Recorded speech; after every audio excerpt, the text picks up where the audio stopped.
अस्सलाम वालेकुम स्टूडेंट्स। आज स्टार्ट करेंगे second term and final term का chapter number 5 physical states of matter. आपका फर्स्ट टर्म जो कंप्लीट हुआ है उसका टेस्ट शेड्यूल स्कूल वालों की तरफ से जारी किया जाएगा।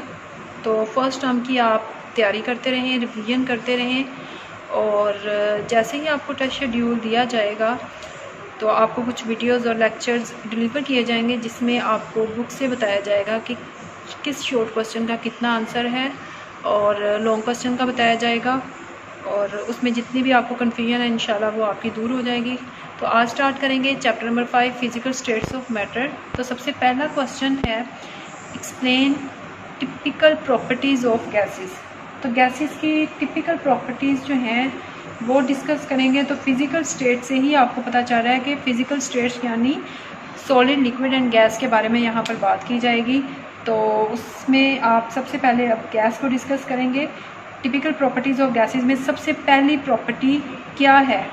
तो यहाँ पर सबसे पहली प्रॉपर्टी है डिफ्यूजन की।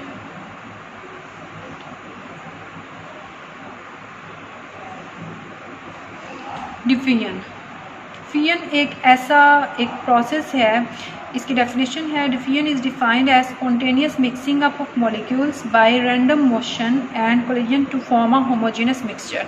अगर किसी भी चीज़ के अंदर या किसी भी बोतल में यहाँ पर आपके पास कोई गैस है तो यहाँ पर कोलिजन यानी टकराव, कोई भी मॉलिक्यूल्स हैं यहाँ पर, तो ये स्पॉन्टेनियस मिक्सिंग होगी यहाँ पर। और रैंडम मोशन यानी रैंडम मोशन कहते हैं कि एक होती है स्पेसिफिक मोशन कि इसी डायरेक्शन में कोई चीज़ मूव करेगी। तो यहाँ पर रैंडम है, ये किसी भी डायरेक्शन में मूवमेंट इसकी हो सकती है। और उसके साथ कोलिजन होगा, बहुत ज़्यादा टकराव, यानी ये कोई भी मॉलिक्यूल किसी भी तरह से वो टकराएगा। तो उस दौरान जो है यहाँ पर आपके पास क्या होगा, एक होमोजीनियस मिक्सचर बन जाएगा। तो gases can diffuse very rapidly. तो गैसेस में ये एबिलिटी होती है कि ये डिफ्यूज़ हो जाती है बहुत ज़्यादा जल्दी।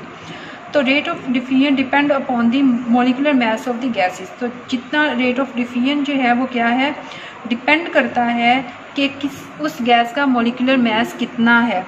लाइटर गैसेस जो हैं, lighter gases diffuse rapidly.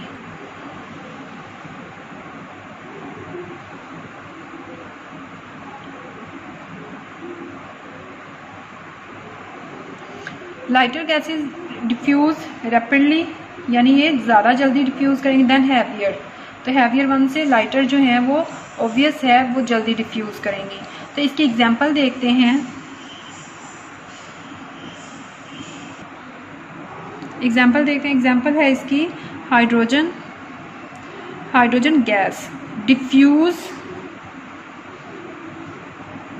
4 time faster than oxygen gas.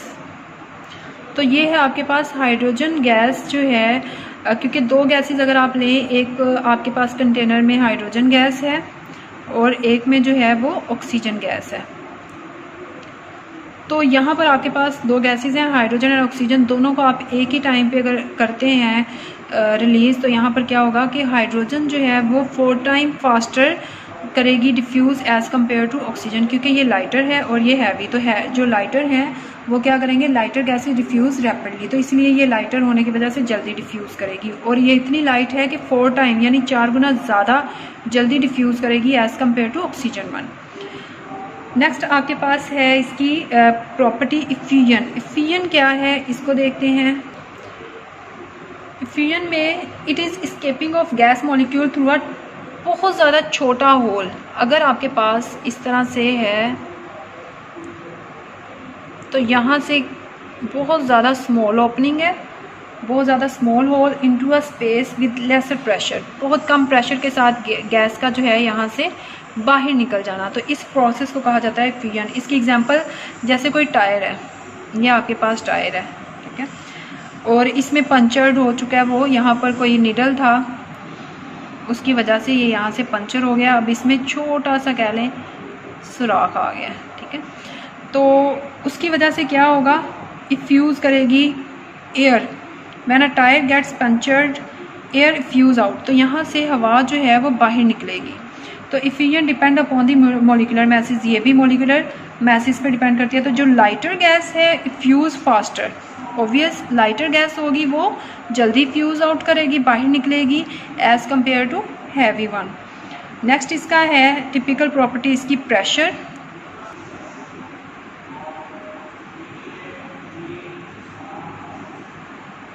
Pressure, तो प्रेशर क्या है, किस तरह से इसकी मोशन होगी। Gas molecules are always in continuous state of motion.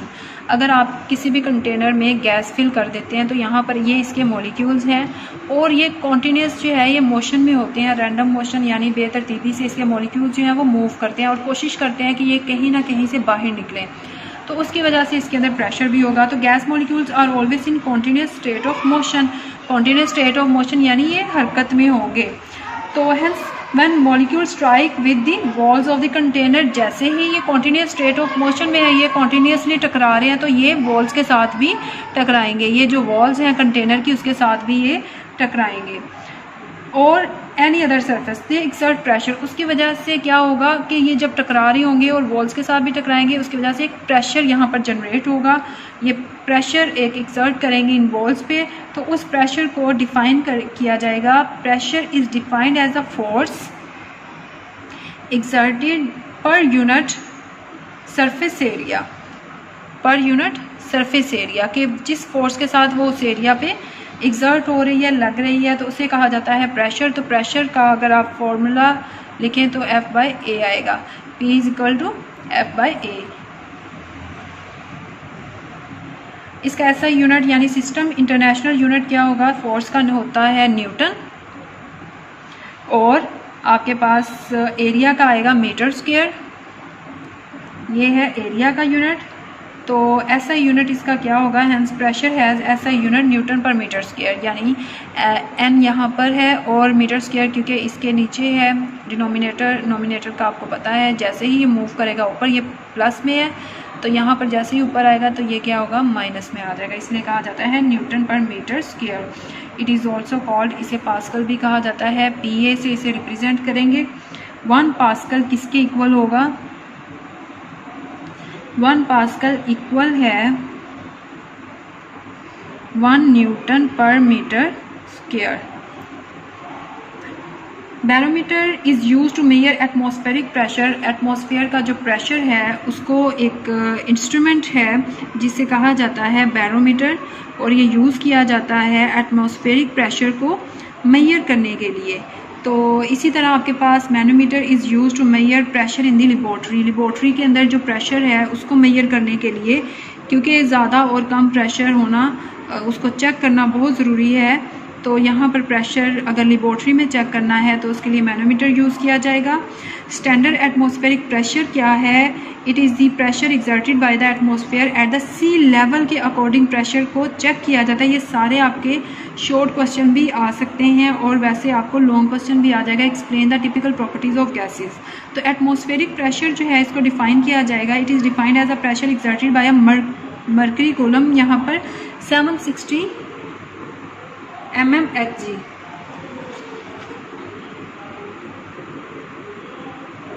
760 mm जो है हाइट एट सी लेवल, और it is sufficient pressure to support a column of mercury 760 mm in height at sea level. तो 1 atmosphere equal है 760 mm of Hg, और ये equal होता है 760 टोर के। 1 mm ऑफ Hg जो है वो इक्वल है 1 टोर के। इसी तरह आपके पास जो है ये इक्वल आ जाता है 101। ये किस तरह से आएगी और किस तरह से ये मेजरमेंट हो रही है ये आपने एज इट इज़ लर्न करनी है। ये एक स्पेसिफिक डेरिवेशन के थ्रू जो है वो आई है, और अगर इसको हम इक्वल कर दें, क्योंकि अभी मैंने आपको बताया यूनिट किस तरह से इक्वल होंगे, तो ये आएगा 101.325 PA। तो ये है प्रेशर के बारे में, एटमॉस्फेरिक प्रेशर का। तो स्टैंडर्ड एटमॉस्फेरिक प्रेशर का बहुत ज़्यादा क्वेश्चन आता है, तो आपने इसी तरह से इसका बताना है कि 1 ATM किसके इक्वल है, 760 के, और 760 को फिर टोर के इक्वल कर दिया, क्योंकि यहाँ पर ये जो यूनिट है ये टोर के इक्वल है यहाँ पर, तो इसलिए यहाँ पर टोर आ। तो इसी तरह आपके पास ये वैल्यू आएगी और इसको इक्वल कर देंगे न्यूटन पर मीटर स्क्वायर को PA के। और नेक्स्ट इंशाल्लाह इसको भी डिटेल से डिस्कस करेंगे। Thank you so much for watching.